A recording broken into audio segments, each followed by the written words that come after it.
Look at the camera. Oh. Okay.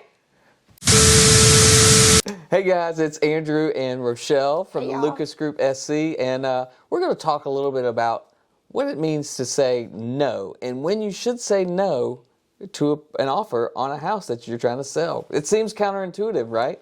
But sometimes we need to say no. Rochelle, Yes. help me understand.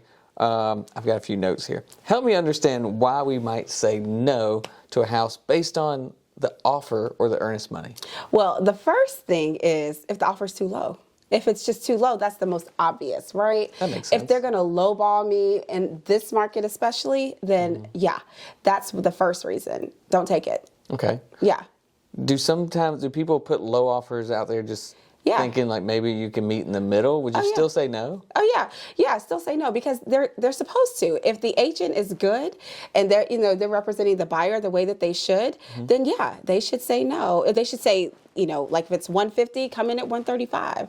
See where they're at because 135 they may take it. Yeah. So why would I make my buyers pay more if they don't have to? But if the people come back and say no, my buyer's not interested and not counter me, then I know they're probably insulted. Gotcha. So as a seller, me saying no to someone who came in super low, is that going to make us lose the deal? No, it's not. It could, but it's not. I mean, people are just going to try you. They're going to try you. They should. So it's not going to make you lose the deal. But I, as your realtor, if I'm representing you, I'm going to tell you why I'm saying no to your offer if I'm representing the seller. So I'm going to tell the buyer's agent no, and this is why. There you go. That's what we need. Yes. Because we got to give them context. That's because right.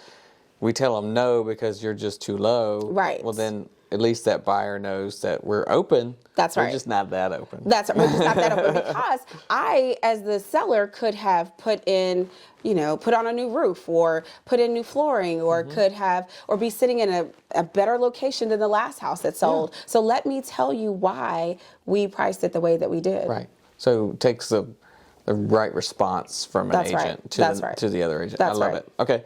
And this is a big one. What do you do when an offer comes in that does not have a pre-approval attached? Where's your pre-approval? Yeah. We don't even look at it. We don't even look at it. You're not mean about it. No, not but at if all. if there's Not no at all. pre-approval, we're not accepting any offer, That's right? right. That's right. We're not saying that. We're saying, oh, thank you so much. We appreciate your offer. Thank you for the consideration. However, could you please provide us with a pre-approval letter?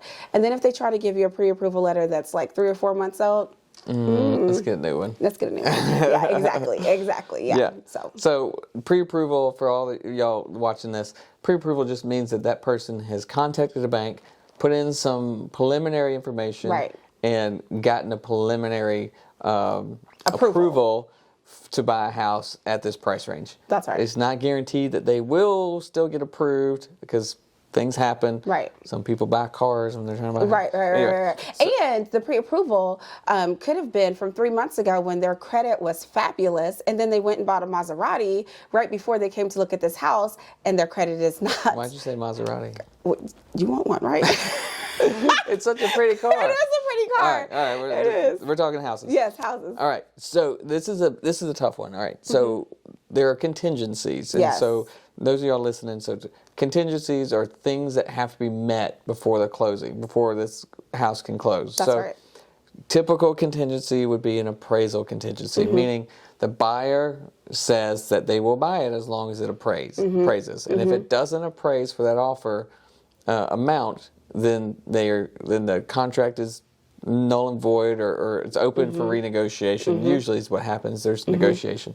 But there are other contingencies, like Selling your house. that buyer must sell their house That's right. first. Before they can get approved through the pre-approval, they have to, their pre-approval is based on them selling their current home. Right. If you sell your current home, Mr. Buyer, you are approved for this particular home at this particular price. Right. So that contingency, But would you say no to that contingency? it depends.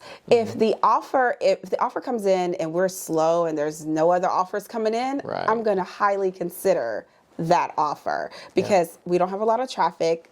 so I'm going to accept. Beggars can't be choosers, no. Yeah. But I'm gonna look at that a little bit more. But if I have other offers that are coming in and they don't have that contingency, then I'm probably going to tell them that I have other offers that don't have that contingency. Thank you so much for your offer. However, we have to go with something else. Right. So Yes. you don't always say no to these things. That's right. These things just come up, especially in a hot market of multiple Right. offer situations. Contingencies are one of those things that are going to rule you out. Yeah, and talking about what you said before, the appraisal contingency is huge in this hot market. Okay, fine. You have to do an appraisal contingency because your loan is saying that you have to get it appraised, because you do. But I, Mr. Buyer, can say, yep, we have to do an appraisal, but I'm going to pay you X amount of dollars over the appraisal amount. It's called an appraisal gap. So. That is key. So you, as a sales agent, would be making sure that even if it appraises for too less, less than the offer, we want to make sure our seller gets everything that they have been agreed. That's upon. right. Up to the purchase price, offer price. Purchase price. So those the contingencies are. It depends, right? Yeah. You would say no, especially if you have multiple offers. Right. And I'm thinking about an instance where at the lake we were sitting on an island, not an island on the lake, but the kitchen island. Yes. With 8 or 9 or 10 offers. I can't remember. They were all laid out on the table. And we had to weed through those to get to the best one. Yes. And these are the reasons we said no. Yeah. These offers were too low. Yes. This offer had contingencies. This offer had that. That. And ultimately, this seller picked one, and I don't know if they picked at that point. It wasn't the highest. Right. It was not the highest. It was the one with the least amount of contingencies. Right. Because this is the thing. If a buyer comes in and they don't have to sell their house, they're not worried about the appraisal, they don't have X, Y, and Z, and they might be $10,000 less or $5,000 less, I'm probably going to go with that one because there are less hiccups or less road bumps along the way that are going to stop us from getting to the closing table. So, this one, they came in and they were, it's funny because they were bantering back and forth between two great buyers with an appraisal gap contingency, so, and it was crazy amount over what we had it listed for. So, that's who we went with, but they both had the least amount of contingencies, and we finally got to, okay, guys, we want the highest and best, and that's it. Yeah. So you talked about closing date. That is another thing that could make us suggest to a seller to choose a different offer. Yes, right. Because if the closing date doesn't match up, and they can't be flexible, or that sort of thing, what does that look like? So if they're not flexible with the closing date, and if I, Mr. Seller, have already found my house that I love, and you can't close for 45 days, but I need to close on my house that I found in 30 days, then I have a problem. Because at this point, I have to find an offer that matches or lines up more with my next purchase. Love it. So there's plenty of reasons to say no. Isn't that weird? That we're talking about why you should say no to somebody on selling your house. But there are plenty of reasons to say no, and honestly, it takes a lot of experience in real estate. Rochelle has tons of experience selling and buying, and and we do too. Myself being a relatively new agent, a couple years, but I've been in the business for 14 years buying and selling. So there's so many reasons to say no. So many good reasons to say yes, but it takes experience and some knowledge and skills to know which ones to say no to. And I would just like to piggyback on that. So a lot of people would like to say, well, I can do this on my own and I can negotiate this on my own, but there are a lot of things that go into it that you may not be aware of. It's not just, well, I found a buyer and we're going to move forward with it. You have to know all of the legal jargon that goes along with it, their time frame, their due diligence, times of the essence, all of that. So experts. Yeah.